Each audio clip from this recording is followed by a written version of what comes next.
ya udahlah seadanya ini kita buat apa ADART-nya parpol. Pada saya itu partainya apa namanya, Picek kalau nggak salah. Partai Cinta Keadilan. Mohon perhatian, black box akan segera dibuka. Let's open the black box. Selamat datang Mas Aziz, Mas Oke. Aziz Wijayansyah. Ya, selamat datang juga Mas semua yang ada di sini.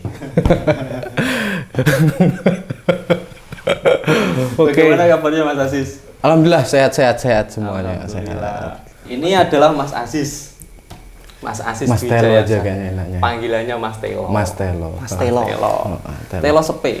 Iya, dari Gale. Dari Gale. Beliau ini adalah aktivis lingkungan dan pecinta alam. Masuk kampus, kemudian mendirikan Mapala dari kampus. Iya. Iya kan Mas Telo, bener? Insya Allah begitu, tapi ya berat juga ya aktivis lingkungan.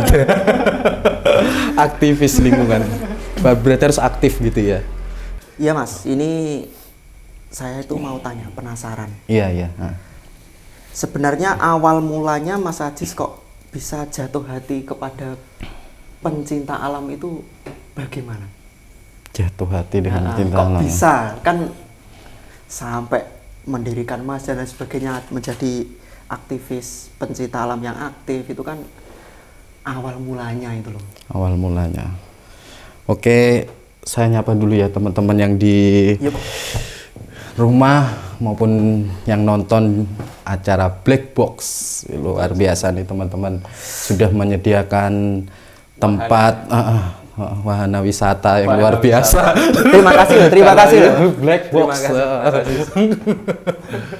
Ya, mudah-mudahan ini sebagai wadah kreativitas bagi kita semua. Amin. Ya, mudah-mudahan ini bisa menjaring teman-teman komunitas ataupun apapun itu dalam bidang profesi masing-masing. Dan alhamdulillah saya diberi kesempatan di sini, diundang. Saya terima kasih kepada teman-teman tim kreatif dari Black Box. Saya apresiasi banget.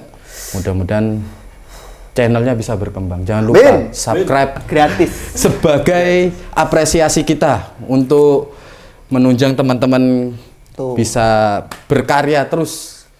Nah, untuk kembali lagi ke tadi ya, saya jatuh hati dengan Mapala. Ya, awalnya memang saya dulu itu berawal dari di perkampusan atau kuliah kan gitu. Di kuliah itu ya mungkin kalau teman-teman berawal dari sebelumnya yaitu Sispala atau apa, karena saya tidak ada basic Sispala atau organisasi apapun, ikut OSIS atau apa, saya nggak pernah. Akhirnya saya masuk dalam kuliah itu di mana di kampus itu khususnya sekarang jadi IAIN, dulu masih STAIN Kediri. Nah, di situ ada Mapala sebelumnya. Oh, sudah ada? Sudah ada Mapala. Ini ngomong sejarah, akhirnya ngomong sejarah. Ada Mapalanya namanya Gemapala. Gerakan mahasiswa pecinta alam. Itu sudah berdiri. Nah, akhirnya saya mau daftar ke situ. Ya, karena tertarik sih dengan Mapala, mencoba karena namanya mahasiswa baru, masih berproses, dan kemudian pengenalan saya tertarik entah di Mapala pada saat itu. Nah, kemudian saya masuk salah satu intrakampus, kegiatan intrakampus UKM Mapala, saya pilih. Nah, kemudian di situ saya menemukan tidak menemukan apa yang saya cari gitu loh. Apa yang saya cari di Mapala itu, karena kegiatan-kegiatannya ya hal-hal yang menurut saya biasa-biasa aja gitu loh. Yang kemudian di angkatan saya masuk kuliah itu ya akhirnya seneng dengan dolan-dolan sendiri. Ya udah dolan aja ya pokoknya sekitar. Berarti gini, waktu itu di situ ada apa ya? Sudah ada Mapala. Iya. Kemudian sampean itu gabung, tapi kok tidak sesuai ekspektasi. Iya, gitu. sesuai ekspektasi. Akhirnya gitu. melipir sendiri. Iya, Membuat sendiri ya. Sehingga sebetulnya karena masih awam dengan dunia kampus, kemudian saya masuk dalam organisasi itu sekalinya, ya memang benang merahnya secara singkat saya ceritakan, ya memang kepentingan politik kampus gitu lah. Bahwasannya UKM dulu yang ada ya maaf ini akhirnya saya ngomong ngomong internal yang ada di kampus Civitas Akademisi IAIN sendiri ya. Waktu dulu ya. Iya, waktu dulu.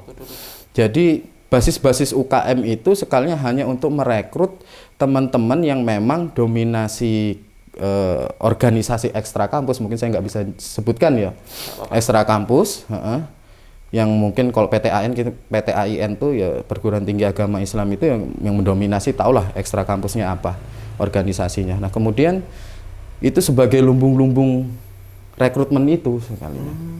Jadi hanya kepentingannya adalah kepentingan politik sebetulnya, politik kampus yang ya kita ngerti lah. Nah kemudian saya tidak mendapatkan itu, hanya diskusi-diskusi gerakan-gerakan aja kan kayak gitu. Yes, yang pada itu mungkin orang awam adalah ini belum waktuku untuk mikir kayak gini-gini, diskusi yang berat-berat kayak gini. Tauku adalah ya namanya tujuan ataupun ekspektasi tadi adalah aku mengikut Mapala, yes aku pengen banyak temen, kemudian aku bisa dolan, ngerti tempat baru dan lain-lain kan gitu, menemukan tempat baru dan pengalaman-pengalaman baru. Ya awamnya seperti itu.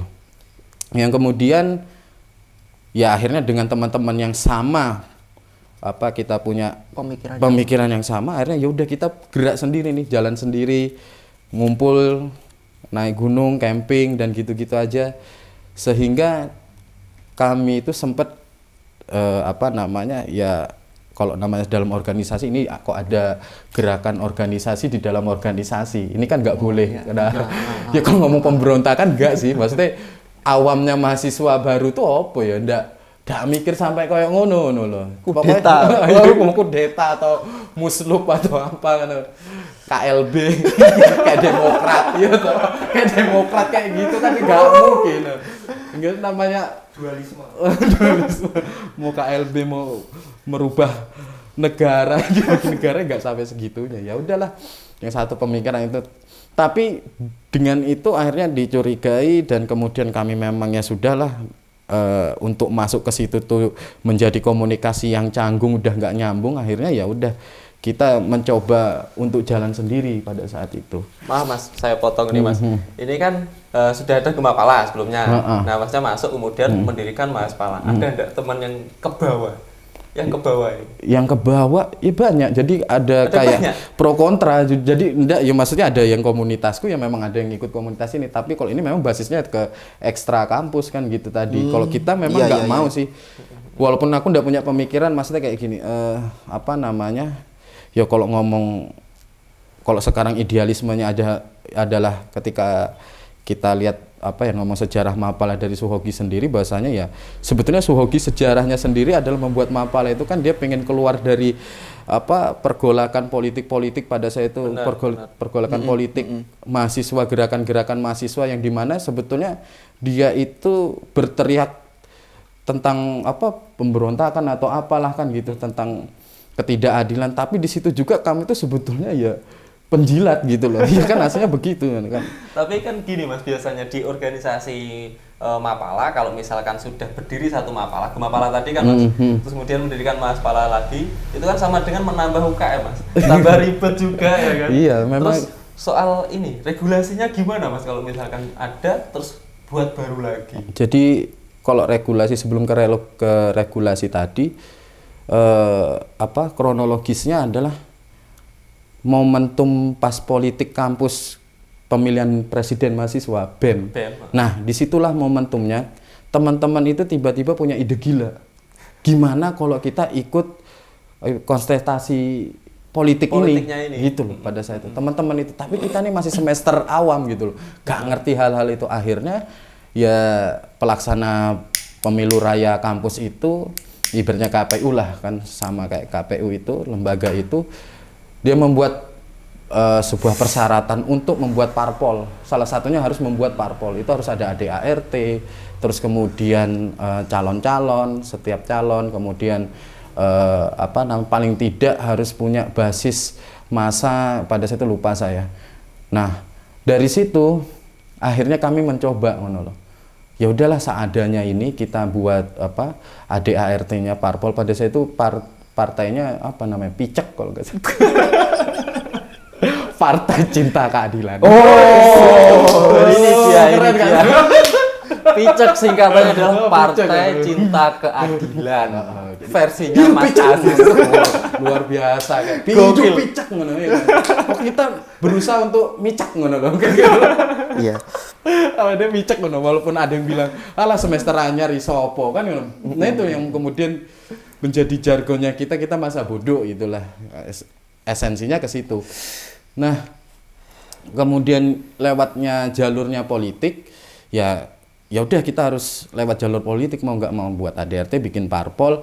Nah kemudian kita daftarkan basis-basis teman-teman yang satu semester alhamdulillah masih bisa dimobilisasi. Saya door to door tuh sama teman-teman setim itu datangi kos ke kos pondok dulu kan karena PTAN ya cacah pondok itu tak minta KTM-nya tak fotokopi jadi harus ada basis masa itu masa politiknya harus berapa gitu sebagai persyaratan.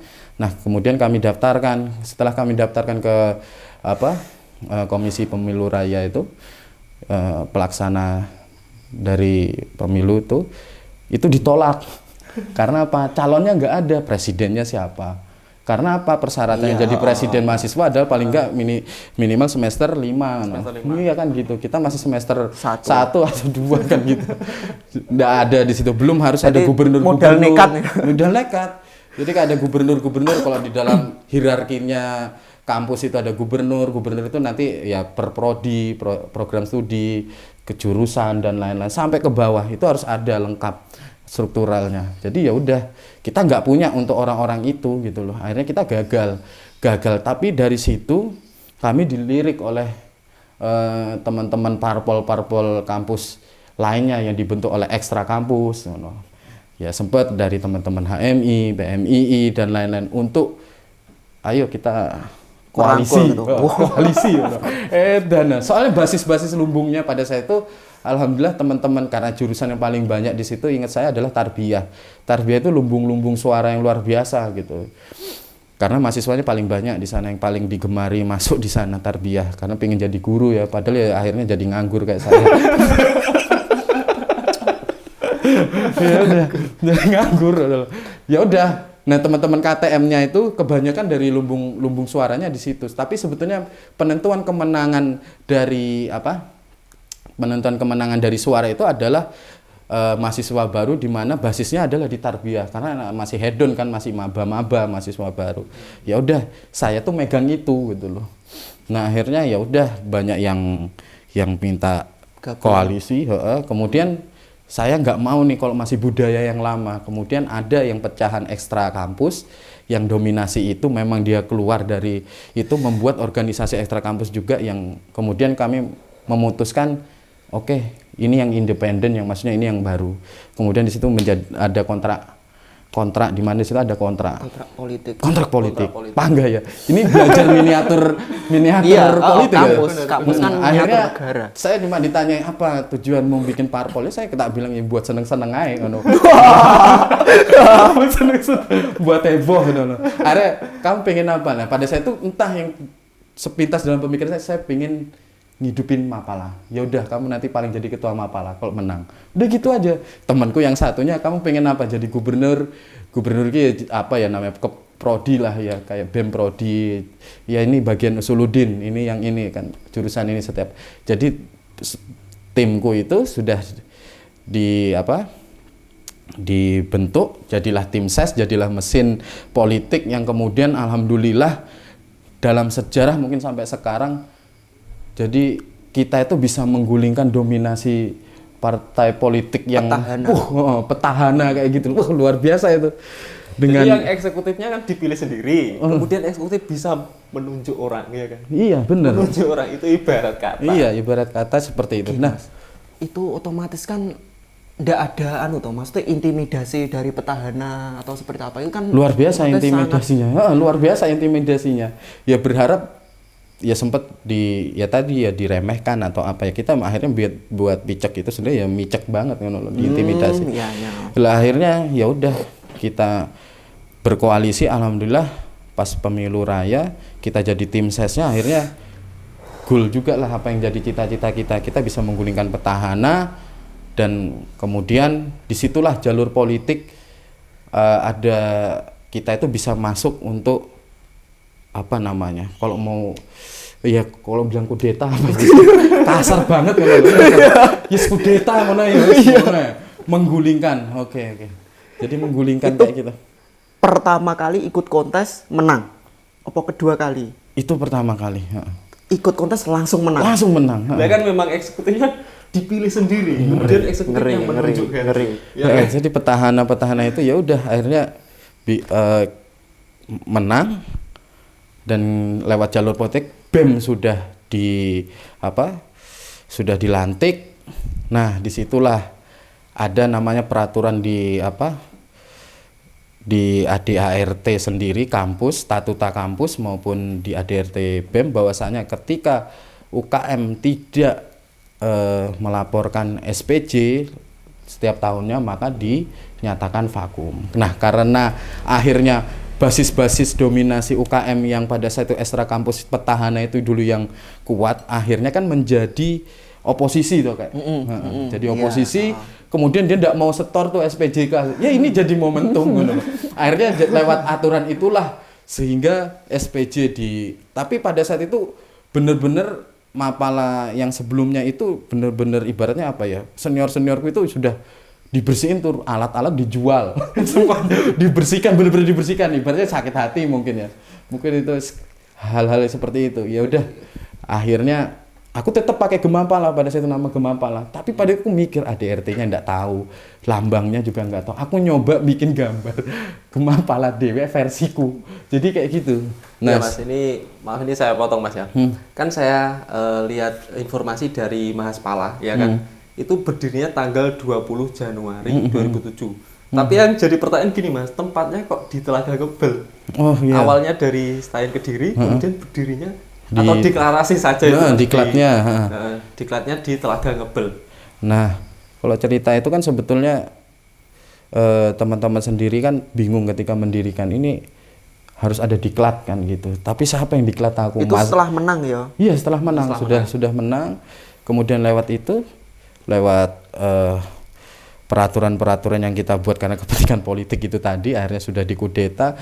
Kemudian bingung ini untuk memastikan kita berdiri kapan dan kemudian kita harus ngapain setelah ini karena sudah punya masa, kemudian masa ini harus diapakan, akhirnya itu disepakati adanya diklat. Nah, kemudian siapa yang diklat kita enggak mungkin diklat di atasnya kan gitu. Karena sudah potong generasi. Nah, udah kita memutuskan minta bantuan. Padahal aku belum punya link. Ini anak Mapala mana. Padahal sudah kampus-kampus yang ada di Kediri itu sudah ada Mapalanya gitu loh. Ya akhirnya mbak saya itu sekalinya dia itu juga pendirinya OPA. OPA. Jadi OPA Gempa Ponorogo namanya. Nah, akhirnya saya koordinasi ke sana Gempa Ponorogo, kemudian ya koordinasi. Jadi saya didiklat sama Gempa itu gitu loh. Jadi berarti Mas, ikut pelatihan di luar pelatihan. OPA. Ya memang basicnya bukan Mapala tapi kita lebih diklat ke leadership. Jadi pembentukan ADART, landasannya seperti apa kan gitu. Jadi hal-hal ke situ sih teknis ke administrasi, organisasi dan lain persyaratan hal-hal yang kayak seperti itu.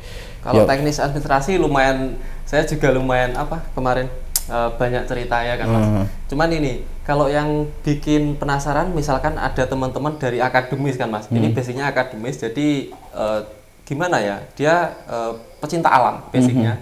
Kemudian kumpul di satu kampus terus mendirikan Mapala. Artinya ada satu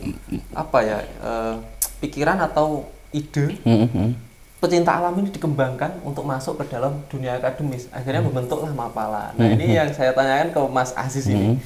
Gimana toh teman-teman ini kok bisa punya ide? Dari mana asalnya itu Mas?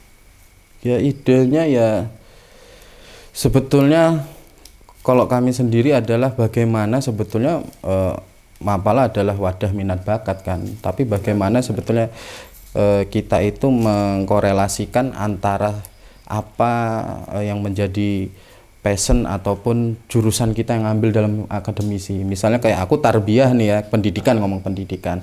Nah, itu kemudian pendidikan itu apa yang tak serap dalam sebuah bangku kuliah kan gitu, yang tak dapat dalam teori-teori di bangku kuliah di ruangan kampus itu kemudian tak aplikasikan, tak terapkan dalam sebuah organisasi. Akhirnya munculnya namanya kurikulum, silabus dan lain-lain. Sehingga konsep pendidikannya di Mahas sendiri adalah mengikuti ya pada saat itu siapa yang mengonsep idenya itu gitu loh.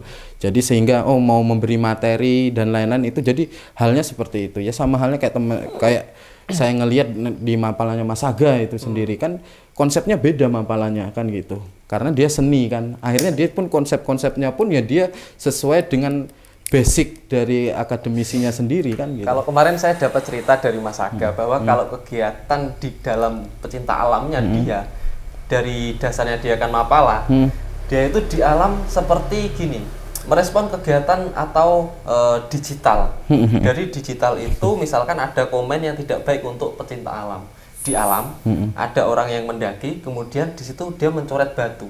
Sudah dihujat itu, dikomentari vandalisme. Terus teman-teman dari yang isi tadi langsung komen gini, batu dicoret, dibahas banyak orang. Sekalinya ada tambang yang nah itu kan termasuk isu lingkungan. Iya, isu lingkungan. Kalau dari teman-teman Mahaspala itu ada enggak faktor dari memang ideologinya yang kuat soal cinta dengan alam, atau memang dia masuk ke dalam ranah politik yang diterapkan di kampus tadi kan miniatur politik ya? Iya, kan, Mas? miniatur politik. Ya sebetulnya ya memang semua itu kan pasti ada punya dua sisi, sama nggak mungkin kita bisa harus satu persepsi. Bahwasanya perbedaan adalah sebuah keniscayaan kan seperti itu. Ya kita tadi diskusi pun sebelumnya kan kita ngomong bahwasanya kita berbuat baik pun ya tetap akan dapat cemooh netizen kan gitu. Apalagi kita berbuat jelek kan gitu. Tergantung tujuan dan niatnya kan gitu loh. Apalagi kita ngomong, tapi kalau tadi dalam sudut pandang tadi adalah ya bahwasanya bagaimana kita melihat dari sudut pandang yang mana gitu loh. Kalau kita ngomong seniman karena itu basicnya seniman ya nggak apa-apa. Ini merupakan sebuah ya mungkin sebuah apa ya? Ya ini miniatur tadi tuh, miniatur keindahan juga Siapa tahu yang penting kan ada tujuannya yang jelas kan gitu. Iya, oke. Berarti gini, saya penasaran. Kan kalau katakanlah di mapalanya Mas Aga kan arahnya ke seni-senian. Tapi kalau untuk Mas sendiri itu kan basicnya kan agama Mas ya? Ya enggak juga. Enggak juga ya? Oh enggak. enggak juga. Berarti kalau agama landasannya nanti Quran dan hadis. Alhamdulillah di ADR. Iya. Pancasila. Iya. Nanti radikal nih bilang. Kan kalau saya tadi kan menerimanya kan masih sampai ke tahap Mas itu berdiri karena tidak setuju dengan sistem yang ada di kampus tadi sebelumnya. Kemudian mendirikan Mahas dan membuat sistem sendiri. Nah, ini yang saya penasaran. Ini lumayan dalam kayaknya saya. Jadi sebenarnya sistem apa sih yang diusung anak-anak Mahas ini loh sebenarnya? Ya, sebetulnya kalau dulu itu saya menemukan hal-hal seperti itu, bagaimana sebetulnya efek-efek dari politik kampus itu, kepentingan kampus, sebetulnya mahasiswa ini hanya jadi korban kan gitu loh. Bayangkan aku bisa satu jurusan, satu kelas gitu ya, itu dengan hanya beda bukan ideologi, paham, aku orang ekstra ini, aku organisasi ini, itu bisa, kita itu nggak bisa ngomong, nggak bisa jarang bareng. Bahkan tapi sehatnya adalah, bagusnya adalah bagaimana teman-teman itu berkompetisi untuk, ya maksudnya aku orang aktivis nih, sehingga adu argumen itu biasa. Bahkan satu kelompok itu beda organisasi, itu bisa debat sendiri ketimbang sama audien gitu loh. Itu karena beda organisasi gitu loh. Sempet kaprok-kaprokan. gitu. Dan aku merasakan kayak ngono loh. Nah, akhirnya aku menggerus itu gitu loh. Dengan hadirnya Mahaspala di situ mencoba untuk merangkul bahasanya kita ndak lingkup kecil tok, awake iso luas ngono loh. Sehingga Mahas itu untuk sampai menemukan ke tahapnya mapala itu apa, sistemnya seperti apa. Dulu itu adalah kegiatan-kegiatan sosial. Jadi hal-hal seperti itu. Jadi sosial mulai dari kita itu bagi sembako 1000 becak. Jadi hal-hal sampai sehingga, tapi pada itu mikirnya dananya dari mana? Akhirnya kita itu mencoba untuk keluar dari zona-zona masalah yang hanya lingkupnya kecil dan itu receh menurut saya sekarang. Kita keluar sekalinya kita buat kegiatan, masukkan proposal ke Pemkab, ke Pemkot, Kediri, itu dapat support yang luar biasa sampai pendanaan kan gitu. Sehingga kita membuat yang kegiatannya itu sosial dan itu di luar ranahnya Mapala, kayak kegiatan anti narkoba kayak gitu. Hal-hal sampai segitu sih. Mahas berawal dari sampai dibilang kayak gini, Mahas Pala itu LSM apa Mapala. Sampai dibilang kayak gitu sih sempat, karena sosial banget kegiatannya, sosial. Berarti malah aktif di luar kampus itu. Iya, bahkan kita itu sampai bisa bingung, maksud UKM itu difasilitasi tempat, kita itu sampai bisa ngontrak gitu loh. Lah ya. Ya karena anak-anak pintar cari uang kan. Cirbasuki mau Iya. Jadi Kan biasanya di kampus yang dialami seperti itu, misalkan kita kesulitan di arah internal, birokrasi. akhirnya kita keluar pun mendapatkan tempat yang lebih mewah, kita dapat support yang luar biasa malah dari masyarakat, bahkan dari Pemkot kan. Iya. Jadi PIW itu termasuk dari Pemkot juga kan Mas? Kalau PIW itu hasil dari TWKM, Jadi TWKM temu wicara kenal temu wicara kenal Medan. Jadi itu gimana seluruh organisasi Mapala se-Indonesia itu dikumpulkan, nanti ada tuan rumahnya, kemudian di situ ada kegiatan-kegiatan, rangkaian kegiatannya meliputi latgab, itu sharing di mana nanti membentuk kurikulum yang standarnya seperti apa, panjat itu apa, divisi panjatnya nanti materinya seperti apa, standarisasinya, gunung hutan seperti apa, itu nanti dikumpulkan dan dibahas. Kemudian outputnya adalah hasil-hasil rekomendasi, termasuk nanti pada ke isu-isu lingkungan setiap daerah.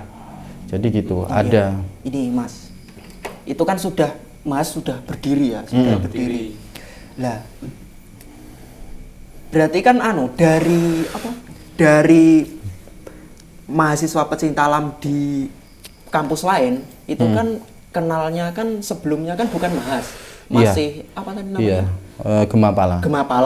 Lah itu apa ndak ada perbincangan kontroversi atas seperti apa? Mereka ndak peduli, ya udah yang penting kontribusinya bagus dan lain sebagainya.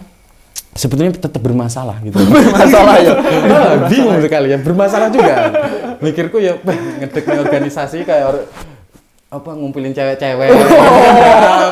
Pada saya pamorku naik gitu kan. Ya ngeluh ya kayak buruk-buruk cewek ya. Sampai enggak uli-ulian, lali mulih, jalan mulih. Hati-hati Mas, reputasi. Ya itulah maksudnya yang pada saat itu kalau perubahan nama Gemapala ke Mahaspala pada itu dimediasi oleh BEM, kemudian BEM karena BEM dominasi ke sini kan, akhirnya tidak ada titik temu, akhirnya dimediasi oleh pihak PK3, maksudnya pembantu rektor kan gitu, yang kemahasiswaan, bagian kemahasiswaan. Di situ dirembuk, kemudian tetap padahal kita itu pada itu mengacu pada kode etik pecinta alam. Kalau ngomong kode etik pecinta alam, kita selesai nih dulur. Tapi kalau ngomong politik, awalnya mazhab dewe-dewe, udah loh. Mazhabku begini, mazhabku begitu. Kita punya ADRT, kita punya aturan sendiri. Akhirnya disitulah karena kampus itu yang ini juga sudah SK-nya turun, yang ini sudah SK-nya turun, mana yang harus menjadi legalitas yang sah. Kemudian pada saat itu kampus memberi kebijakan adalah kita diberi uji coba selama 1 tahun, mana yang nanti aktif, jadi gitu. Jadi itu pun dipukul rata, adil dalam arti kata kamu nggak dikasih dana kegiatan, sama-sama dana kegiatan, tapi gimana cara kamu bisa hidup. Benar. Jadi gitu. Nah, itu termasuk jadi hukum rimbanya di hukum rimba, benar. Jadi kayak seleksi alam. Seleksi alam. Nah, kemudian sana ndak terima, membawa nama Gemapala. Oke, aku bilang ya udah, mulai dari pertemuan itu hasilnya adalah saya tidak pakai nama Gemapala. Akhirnya ya udah pakai nama munculnya Mahaspala itu ya itu kan gitu. Nah, ya sudah setelah itu dengan hukum alam tadi, seleksi tadi baru kelihatan. Kemudian kami ini mencoba, ini sistem ini nggak baik, ini kita harus keluar aja. Akhirnya sistem kampus maksudnya. Iya, maksudnya hal-hal politik kayak tadi itu, akhirnya kita masuk ke ranah politik. Momentumnya juga pada itu Kediri ada pemilihan itu kalau di kelas Pemkot itu apa namanya, kepala Pemkot apa namanya, kalau itu kan bupati apa namanya, wali kota. Wali kota. Nah, pas momentumnya politik wali kota. Nah, deketin tuh calon-calon dapat duit kan. buat kegiatan sosial dan lain-lain. Nah, wali kota itu kita buat maranin dia punya kepentingan juga, ya udah kita sama sampai membuat kegiatan-kegiatan sosial tadi, kita ngundang kampus sehingga kampus itu melihat dan itu menjadi sebuah sejarah ya kalau ngomong saya prestasi lah. Benar. Saya ngomong bahkan saya sempat mengumpulkan UKM, ayo fokus bahwasanya UKM adalah bidang minat bakat kan gitu. Memang ibaratnya ekstrakurikuler, bukan politik gitu loh. Saya orang Trenggalek saja ikut bangga, Mas. Ya, maksudnya jangan ngurusi hal-hal yang kayak gini, hanya lingkupnya adalah kamu digerakkan dalam mobilisasi politik, tapi ya apa namanya di luar sana ada kesempatan bahwa saya dana untuk mencari dana itu mudah, sponsorship dan lain-lain, sehingga kita aktif, tidak hanya tergantung dengan kampus, tidak hanya dengan tergantung dengan kebijakan-kebijakan birokrasi. Tak bilang kita ini bisa membuat kegiatan yang bisa, dan pada saat itu kita pun melaporkan SPJ pada itu di waktu itu adalah Mapala lah yang tidak dibiayai, tapi ketika SPJ UKM di BEM itu paling banyak aktivitas dan dananya menghabiskan sekian gitu loh. Itu menjadi prestasi sehingga banyak UKM akhirnya sadar diri bahwasanya ya udah kita harus belajar dari Mahas nih ibaratnya. Malah menjadi kiblat UKM ya malah. Iya kayak gitu kan. Caranya gimana? Saya kan gitu. Memang Mapala biasanya lebih aktif. Kalau Mapala soalnya dia ranahnya sudah dalam kampus. Iya. Dia berdasarkan dari mahasiswa, otaknya misalkan dia berpikir kritis, akhirnya dia bisa buktikan dalam banyak kegiatan. Dan itu biasanya lebih dapat hasil banyak ya kan, Mas? Iya. Daripada kita hobi naik gunung saja ya kan. Kita ikut dalam miniatur politik. Misalkan internal ada masalah UKM nggak rukun biasanya. Iya, nggak rukun. Akhirnya kita keluar dari ranah kampus, kita masuk dalam daerah. Supportnya luar biasa, Mas. Dan itu lebih bisa diaplikasikan. Dananya ada. Dan pemikirannya ada. Iya. Akhirnya orang yang dianggap aktivis pun punya fasilitas untuk melanjutkan idenya itu tadi, ya kan? Ya, banyak sih kayak kegiatan-kegiatannya, termasuk itu pada saat itu prestasinya anak-anak dalam bidang sosial kayak tadi pembagian sembako 1000 becak. Maksudnya itu ekspektasi ngomong walaupun nominal tidak segitu loh ketika ada kita database untuk mengkoordinir tukang becak ngono kan. Benar. Segmentasinya adalah sampai kita itu melibatkan Sispala di situ gitu loh. Nah, itu kalau misalkan waktu kita menyampaikan atau memberikan sebuah bantuan, akhirnya kita kan bisa lebih dekat. Kita bisa menyampaikan ide gagasan yang lebih fundamental ya kan. Iya, benar. Pecinta alam. Iya. Itu biasanya hasilnya malah lebih nyata, langsung ke mindset setiap masyarakat yang menerima. Ya kalau teman-teman dulu kan mencoba bahasa kalau kita naik gunung kita ya mendiskusikan hal-hal isu-isu sosial lingkungan dan lain-lain. Kemudian kita mikir kita nih hadir di sebuah misalnya ngomong institusi ini adalah kampus kan gitu. Kita lihat nih sekitar awake dhewe iki opo sing eneng ngono yang harus kita ya intinya bukan menjadi problem solving tapi paling tidak ini gerakan-gerakan yang memang sosial ngono loh. Yang memang ini untuk sebagai pemicu teman-teman juga ngono loh. Kayak pada saat itu ada sekolah-sekolah, kita juga mengakomodir sekolah-sekolah yang di situ kita mendatabase yang siswa-siswi yang tidak mampu. Kemudian kita kerjasama dengan dewan, anggota-anggota dewan itu jadi dipotong gajinya untuk kita yang bagian mendistribusikan. Kita punya data gitu loh. Ini punya data yang kemudian nanti dia setiap bulannya mendapatkan yaitu tadi sumbangan-sumbangan yang dari dewan-dewan tadi itu. Berarti selain melakukan hobi pun kita juga memberi kontribusi kepada masyarakat. Iya benar. Positif sekali. bahkan kita melibatkan Sispala yang ada di Kediri untuk memobilisasi ya, maksudnya kalau mau ada sumbangan sembako dalam hal apapun dikumpulkan gitu loh. Nanti kita yang ngambil dan kita yang mendistribusikan bareng-bareng kan gitu.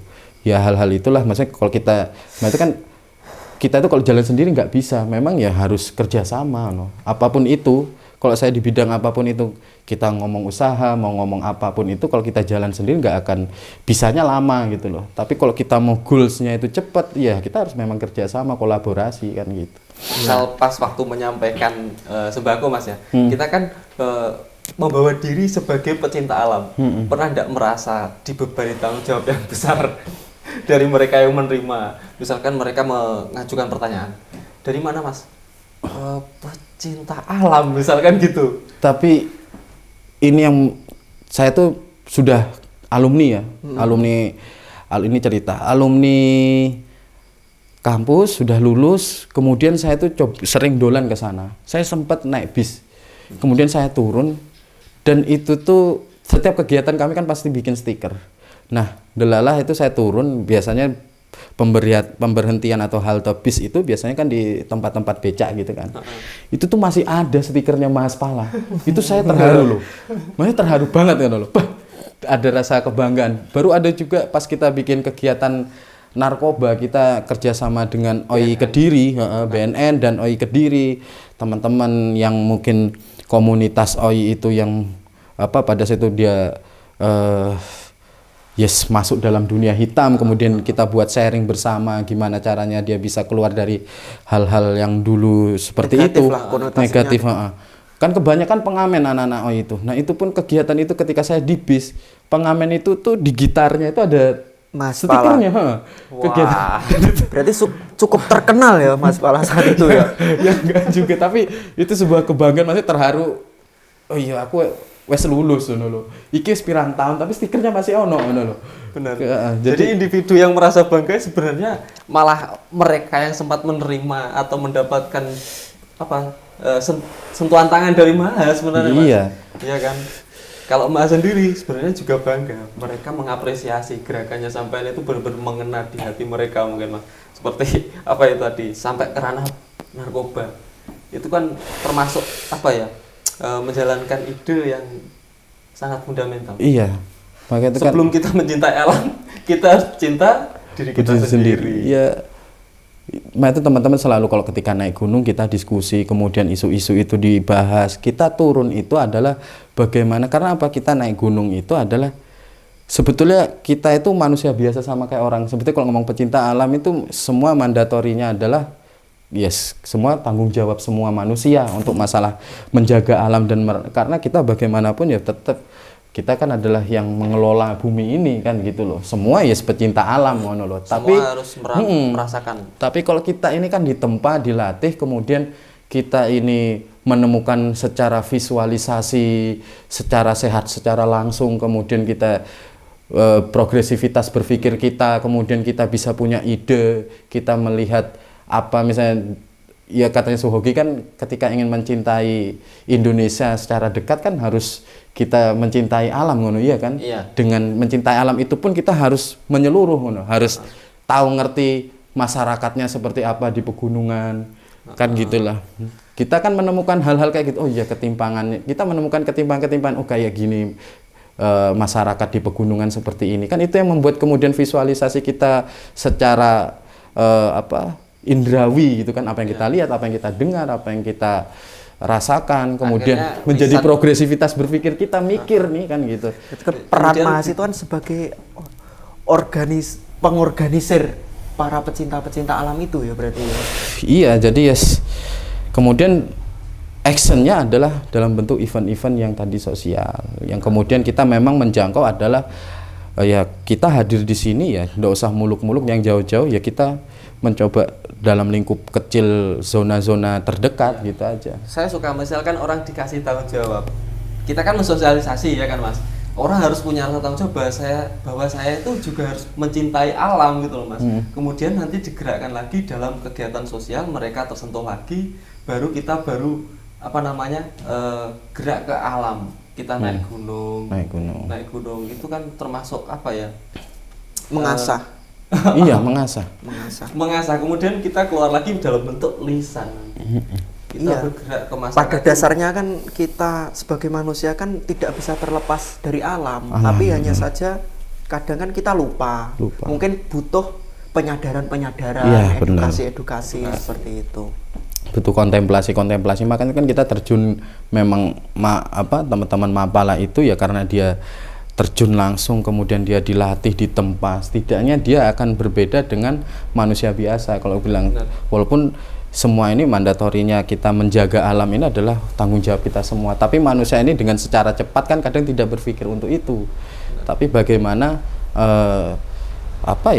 karena dunia yang begitu cepat ya, kita kan mengasingkan diri itu kan hal-hal itu kan untuk penyadaran diri, untuk paling enggak kan katanya orang-orang kan itu sebagai perjalanan ritual kan.